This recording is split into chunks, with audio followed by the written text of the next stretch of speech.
एक वस्तु को अवतल दर्पण के सामने 20 सेंटीमीटर की दूरी पर रखा जाता है और इसका प्रतिबिंब वस्तु की दिशा में दर्पण से 60 सेंटीमीटर की दूरी पर बनता है, तो दर्पण द्वारा उत्पन्न आवर्धन क्या होगा? तो आवर्धन यानी m बराबर क्या होता है? माइनस भी बटा यू होता है। माइनस भी बटा यू होता है, जहाँ पे हमें यू का मान दिया है 20 सेंटीमीटर, तो -20 होगा क्योंकि अवतल दर्पण है। भी का मान भी दिया है 60 सेंटीमीटर, भी का मान दिया है तो -60 सेंटीमीटर हो जाएगा। तो भी का -60 था, ऑलरेडी सूत्र में भी माइनस भी है, तो माइनस माइनस प्लस हो जाएगा, माइनस माइनस प्लस हो जाएगा। तो 60 आयु का मान दिया है -20, तो 20 से कम 20, 20 से 60 यानी -3। इस प्रकार हमारा आंसर होगा -3।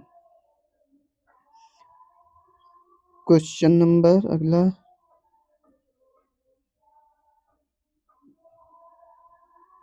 जब किसी वस्तु पर गुरुत्वाकर्षण बल लगता है तो वस्तु निम्नलिखित में से क्या अनुभव करती है? जब किसी वस्तु पर गुरुत्वाकर्षण बल लगता है तो वस्तु जो है त्वरण का अनुभव करती है।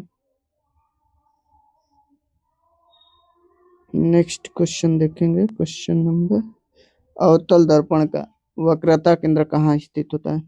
पहले तो अवतल दर्पण का वक्रता केंद्र कहाँ स्थित होता है देखते हैं। तो ये हमारा अवतल दर्पण हो गया, ठीक है, ये हमारा अवतल दर्पण हो गया, इसका वक्रता केंद्र यहाँ पे स्थित है, ठीक है। यहाँ से एक रेखा खींचते हैं, यहाँ पे पोल होता है, यहाँ पे फोकस, तो यहाँ पे हमारा सी यानी वक्रता केंद्र। तो ये पूछ रहा है कहाँ है, तो दर्पण के सामने है। अवतल दर्पण का वक्रता केंद्र कहाँ स्थित होता है? दर्पण के सामने। नेक्स्ट है कि जब कोई मोटर कार तेज चाल से तीक्ष्ण मोड़ पर मुड़ती है तो हम एक ओर झुकने लगते हैं। यह उदाहरण गति के किस नियम पर आधारित है? संवेग संरक्षण का नियम, की गति का दूसरा नियम, गति का तीसरा नियम, गति का पहला नियम? तो यह किस पर आधारित है? गति का पहला नियम। गति का पहला नियम कहता है कि अगर कोई वस्तु स्थिर है तो वह स्थिर अवस्था में ही रहना चाहती है जब तक कि उस पर कोई बाह्य बल न लगाया जाए। नेक्स्ट क्वेश्चन है क्वेश्चन नंबर 26, फ्लेमिंग के वाम हस्त नियम में मध्यमा उंगली किस भौतिक राशि को दर्शाती है? तो ये हमारा रहा फ्लेमिंग के बाएं हाथ का नियम था। फ्लेमिंग का ये बाएं हाथ का नियम देखते हैं, तो ये फ्लेमिंग के बाएं का नियम, तो वो बोल रहा है ये अंगूठा है। अंगूठा क्या करता है? बल की दिशा को बताता है। ये जो है बल की दिशा को बताता है, जबकि मिडिल मध्यमा उंगली जो है, ये उससे पहले तर्जनी उंगली जो होती है ना, ये चुंबकीय क्षेत्र की दिशा को बताती है। ये चुंबकीय क्षेत्र की दिशा को बताती है, चुंबकीय क्षेत्र बताती है। और ये मध्यमा उंगली जो होती है विद्युत धारा की दिशा को बताती है। ये जो होती है विद्युत धारा की दिशा को बताती है, विद्युत धारा की दिशा को बताती है। इस पर का हमारा आंसर विद्युत धारा की दिशा होगा। नेक्स्ट क्वेश्चन देखेंगे। नेक्स्ट क्वेश्चन है, यदि पृथ्वी और x दूरी पर रखी एक सेब के बीच आकर्षण बल F है तो उसी सेब को 2x दूरी पर रखने पर कितना बल?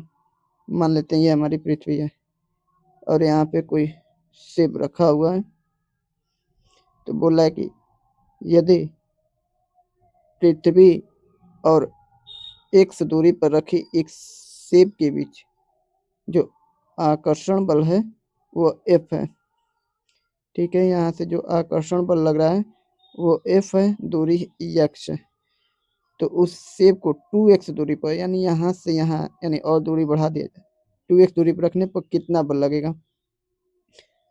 तो ये जो बल होता है ना, ये जो होता है दूरी के व्युत्क्रमानुपाती होता है, दूरी के स्क्वायर के व्युत्क्रमानुपाती होता है, ठीक है। तो दूरी कितना है? 2x, तो F बराबर r की जगह 2x रखेंगे तो 2 दूनी 4 हो जाएगा, तो 4, 2x का स्क्वायर करेंगे तो ये 4 एक्स स्क्वायर होगा, तो एक्स स्क्वायर से मतलब है 4 से, तो F बराबर 4, यानी कितना हो जाएगा? 4। कितना बल लगेगा? F/4। दो वृत्ताकार कुंडलियां, ठीक है, दो वृत्ताकार कुंडलियां ए और बी जिनकी त्रिज्या आर समान है और उनमें समान विद्युत धारा प्रवाहित होती है, लेकिन उनमें क्रमशः 50 और 100 फेरे हैं। ए और बी द्वारा उत्पन्न चुंबक के क्षेत्र को निम्नलिखित में से किस विकल्प द्वारा व्यक्त किया जाएगा?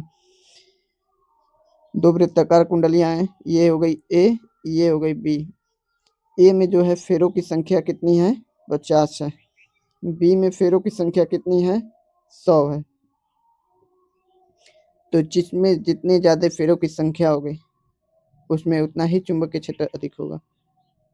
तो मतलब बी द्वारा उत्पन्न चुंबकीय क्षेत्र अधिक होगा ए द्वारा उत्पन्न चुंबकीय क्षेत्र से। नेक्स्ट क्वेश्चन देखेंगे। क्वेश्चन है कि 20 सेंटीमीटर परिमाण की फोकस दूरी वाला एक अवतल दर्पण 60 सेंटीमीटर की दूरी पर रखी वस्तु का वास्तविक प्रतिबिंब बनाता है। तो प्रतिबिंब की दूरी सेंटीमीटर में क्या हो? फोकस दूरी दिया हुआ है एफ, एफ बराबर 20 सेंटीमीटर, एफ बराबर दिया हुआ है 20 सेंटीमीटर। लेकिन देख लें कौन सा दर्पण है, अवतल दर्पण, तो माइनस हो जाएगा, माइनस 20 सेंटीमीटर।